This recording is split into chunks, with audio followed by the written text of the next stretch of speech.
Dice el Salmo 92, del 10 al 15: Pero tú aumentarás mis fuerzas como las del búfalo, seré ungido con aceite fresco, y mirarán mis ojos sobre mis enemigos. Oirán mis oídos de los que se levantaron contra mí, de los malignos. El justo florecerá como la palmera, crecerá como cedro en el Líbano. Plantados en la casa de Jehová, en los atrios de nuestro Dios florecerán. Aún en la vejez fructificarán, estarán vigorosos y verdes, para anunciar que Jehová mi fortaleza es recto. Bendecimos a Dios por este salmo, porque este salmo da testimonio de que Dios es misericordioso y fiel. Es un cántico de acción de gracias, donde el salmista afirma la soberanía y el poder de Dios, aún sobre los enemigos que le rodean. Este salmo comienza con una palabra que es bueno. Es la palabra que se usa para dar los buenos días. Sin embargo, en el Salmo 92 toma un sentido teológico, porque nos habla del carácter de Dios, de quién es Dios, nos habla de la bondad de Dios. Este salmo comienza afirmando que es bueno cantar salmos a Dios y que es bueno anunciar la misericordia de Dios, que es bueno anunciar la fidelidad de Dios. ¿Qué quieren decir estas palabras? Misericordia y fidelidad. La palabra misericordia en hebreo es una de las voces más bonitas que existen. Es la palabra Hesed, que tiene que ver con la bondad, pero también tiene que ver con el amor. Hesed quiere decir que alguien tiene con usted o conmigo un acto de amor que no merece o no merecemos. También le llamaremos o le llamamos gracia. Es algo gratuito pero muy necesario. Eso es Hesed. Y cada vez que usted vea la palabra misericordia, la Biblia nos dice en los salmos que esa palabra que leemos ahí significa que Dios nos ama aunque no lo merezcamos. Que Dios nos ama aunque no lo merezcamos. Que Dios nos cuida con amor aunque no lo merecemos. Que Dios por pura gracia está con nosotros.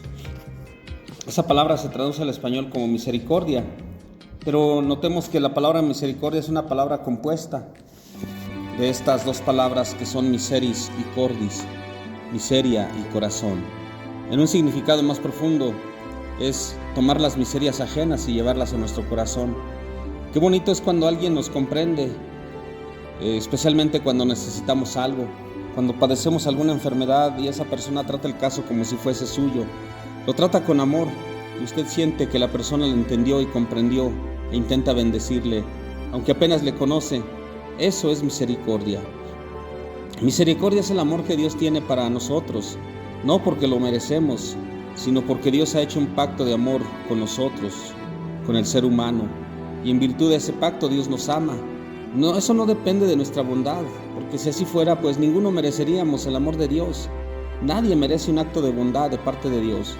Pero qué bueno es saber que Dios nos muestra esa bondad, este amor y esta misericordia, y de esa manera nos acepta y nos recibe. Por eso esto va más de la mano de otro concepto, que es la fidelidad. Es decir, que Dios es fiel a nosotros, aunque nosotros seamos infieles a Dios. Dios no nos abandona, aunque nosotros le abandonemos. Y Dios no se olvida de nosotros, aunque nosotros nos olvidemos de Dios. El amor de Dios es un amor que persevera. Hay una palabra en los originales que es terco, o se traduce como terco. Porque no importa cuánto nosotros queramos zafarnos del amor de Dios, no podemos. Y el salmista canta la misericordia y la fidelidad de Dios y da gracias porque el Señor, de una manera libre y voluntaria, nos da esas atenciones que no merecemos. Y lo utiliza para alabar a Dios con instrumentos musicales. Y lo alaba ahora, pero recuerda que en el pasado ha tenido momentos difíciles y es bueno dar gracias a Dios. Es importante que aprendamos a dar gracias a Dios y a los demás, porque dar gracias sensibiliza a las otras personas y nos sensibiliza a nosotros. En este salmo el salmista da gracias a Dios porque reconoce que ha pasado por momentos difíciles y Dios estuvo con él. El salmista se regocija en esas obras de Dios quien le ha librado de sus enemigos, de los necios que querían destruirlo. Siempre en nuestro caminar habrá personas que por afición les gusta hacerle daño a los demás.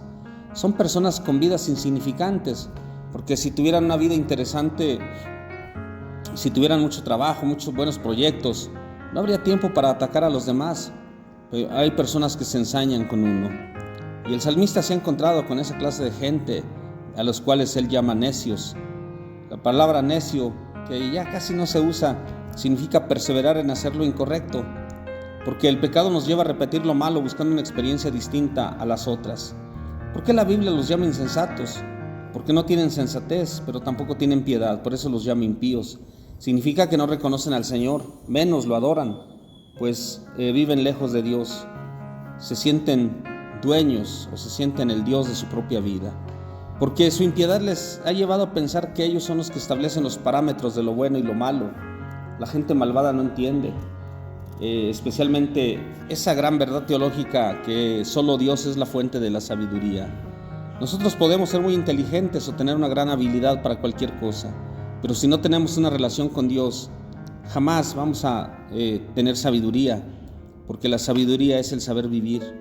Cuando se trata de elegir entre el bien y el mal, esas personas no saben elegir el camino correcto. Y el salmista nos dice en el versículo 6 que es porque viven lejos de Dios, por lo tanto no tienen sabiduría. El salmista se ve frustrado porque de momento ve que sus enemigos han prosperado, que los malos pueden tener todas las cosas que él no puede. Y uno a veces se siente así, ¿verdad? Como que uno tiene esa frustración. Pero el salmista nos dice algo muy importante. La prosperidad del malvado es falsa, solo es apariencia. El salmista nos dice que así es el malo, con mucha prosperidad aparente, muchos millones, muchas influencias, pero esa prosperidad está fundamentada en bases falsas y lo falso no puede prosperar. Una verdad teológica, sí muy cierta, es que el mal no puede prosperar, no permanece ni prevalece. Una de las experiencias más tristes que yo he tenido como siervo de Dios ha sido el ver morir a jóvenes que se han metido a grupos criminales. Y ellos saben que muy pocos llegan a los 30 años, por eso quieren tenerlo todo con rapidez. Yo recuerdo el funeral de un joven que anduvo en una de las pandillas. Llegaron de repente muchos jovencitos así, jovencitas con sus bebés, muchachas embarazadas, muy jovencillas, todos con playeras con la foto del hoyo Oxiso y las llamadas viudas. Luego después llega un DJ homenajeándolo, enviándolo al cielo. Pero lo malo no prevalece. Y el salmista da gracias a Dios porque él ha comprendido todo esto. Pero más aún da gracias porque Dios reina en las alturas.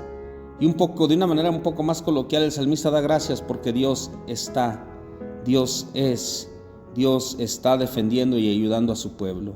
Ahí reina el Señor y por eso la maldad no puede prevalecer. ¿Dónde está Dios? Dios está aquí. Dios está en medio de nuestro reclamo de justicia. Dios está en medio de nuestra intercesión. Él habita entre las alabanzas de su pueblo y por eso nosotros alabamos y bendecimos su nombre. La buena noticia es que mientras el malo fracasa, Dios renueva las fuerzas de quienes le buscan por fe. Dios renueva nuestras fuerzas. La aparente prosperidad del malo dura poco, mientras la prosperidad del justo va en aumento. Y usted verá los frutos a la larga, y son frutos duraderos, porque Dios es quien renueva nuestras fuerzas. Si usted se acerca al Señor con fe, con confianza, con amor, Dios va a renovar sus fuerzas, porque Dios bendice a quien lo busca con sinceridad, con humildad y con amor. Este salmista está describiendo una renovación física, emocional y espiritual en este Salmo 92, porque no podemos tener salud física si no tenemos salud emocional, y no podemos tener salud emocional si no hay salud espiritual. Si vivimos en una constante depresión, nuestro cuerpo lo va a resentir. Si vivimos en una crisis espiritual constante, nuestras emociones no estarán bien jamás. Por eso es que el salmista afirma que Dios nos da fuerzas. Es una fuerza integral. Dios renueva nuestro cuerpo, nuestra mente y nuestras emociones, pero también renueva nuestro espíritu. Y notemos los ejemplos que el salmista usa aquí, ejemplos del campo, ¿verdad? Dice: aumentarás mis fuerzas como las del búfalo, seré ungido con aceite fresco. Él luego dice en el 12, el justo florecerá como la palmera. Usa el ejemplo de uno de los animales más fuertes y de uno de los árboles más resistentes y más frondosos. Esto para hablar de la prosperidad espiritual, emocional y física que Él le da a quien le busca con fe y amor. Y no es como la de los malos, no se seca de un día para otro, ni es como la hierba mala. ¿Quién es el que florece? El justo, la persona que actúa con justicia, ¿Quién se seca? El injusto. ¿Quién prevalece? El justo. ¿Quién fracasa? Fracasa el injusto, porque la injusticia no es aceptable para Dios. Mientras el injusto se marchita en su juventud, los justos dan frutos aún en su vejez, gozan de salud y vigor aún en los años viejos, y anuncian el amor y la misericordia de Dios aún en esos años de la vejez. El Nuevo Testamento afirma también esto en 2 Corintios 4:16, que aunque nuestro cuerpo va languideciendo, nuestro espíritu se renueva cada día. Y lo sabemos que con los años el cuerpo ya no funciona como antes, hay deterioro. Pero aunque el hombre exterior se va desgastando, cuando nosotros buscamos a Dios, nuestro ser interior se renueva día con día. Por eso, aunque nos ataquen los enemigos, aunque venga el envejecimiento, aunque suframos los embates de la adversidad o aunque estemos luchando contra la enfermedad, no debemos desmayar, porque Dios nos da hoy nuevas fuerzas. ¿Cuál es la diferencia entre alguien que está ansioso y alguien que está tranquilo? La diferencia es la palabra del Señor. La diferencia es estar cerca del Señor. Esa es la diferencia. Cuando usted enfrenta la vida solo o sola sin Cristo, la vida le va a ganar. Pero cuando llevamos el armamento y las herramientas que Dios nos da, vamos acompañados de un poderoso gigante. Entonces, no desmayemos.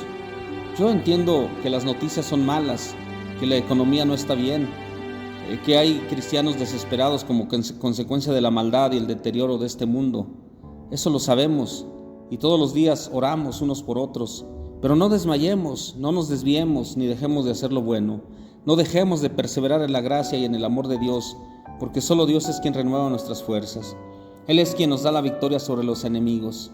Dios es quien nos hace florecer en los atrios de su casa, en el nombre del Señor. Dios es quien renueva mis fuerzas. Podemos decirlo. Estamos angustiados, quizás porque nuestros seres queridos están sufriendo. Estamos angustiados porque tememos a un propósito negativo. La angustia es porque quizás tu hijo, tu hija no tiene empleo ahora, o porque tu familia está en crisis. Pero no desmayemos, porque la promesa de Dios es que el justo florecerá. El justo florecerá siempre en el nombre del Señor.